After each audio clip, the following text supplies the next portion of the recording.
የፍቅር አይነቱ መልከ ብዙ ነው። የአይን ፍቅር አለ፣ በመላመድ የሚመጣ ደግሞ ማድነቅና ማክበር የሚወልደውን ፍቅር አለ። ለሱ ያለ ነገር እየገዘፈብኝ ሲሄድ ይሄ ነገር ፍቅር ይሁን ምናምን ነገር ብለው ብዙዎች መጠራጠር ጀመሩ፣ መጠየቅ ጀመሩ ምናምን ነገር። የዛሬው እንግዳችን ኢትዮጵያ ውስጥ ከሚገኙ እንስት ተዋንያን ድምፃውያን መካከል አንዷ የሆነችውን አንጋፋ የኪነ ጥበብ ሰው በብዙ መልኩ ወዷታል፣ አፍቅሯታል። በዛ ሁኔታ ውስጥ እያለው ነው ሳያተነ ማፍቀሬን የተረዳሁት ማለት። ከልጅነቱ ጀምሮ ነው የወደዳት። መጀመሪያ ማድነቅ ነበረ፣ ሲውል ሲያድር ግን ፍቅሩን እናረፈው። ወደ ፍቅር እንደተቀየረ አወቅኩት። ከሌሎች ያለኝ ግንኙነት ይልቅ ለእሷ ያለኝ ስሜት እየበለጠብኝ መጣ ማለት ነው። እሱ ለእሷ ያለው ፍቅር ወደር የለውም።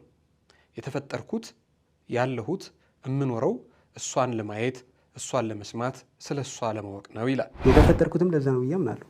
እሷን ለማየት እሷን ለማውራት ደግሞ ልፍ ብሎም ይችን አንጋፋ ተዋናይት እና ድምፃዊት ሚስጥረኛዬ ነች፣ ሁሉን ነገሬን ነግራታለሁ፣ የቀን ውሎዬን ሁሉ አዋያታለሁ ይላል። ሳያት ሚስጥረኛዬ ነች። በነገራችን ላይ የልብ ጓደኛዬ ነች። የዕለት ውሎዬን፣ ገጠመኞችን፣ ስህተቶችን፣ ስኬቶችን፣ የተሰማኝን የገባኝን ነገር ሁሉ ነግራታለሁ ማለት ነው።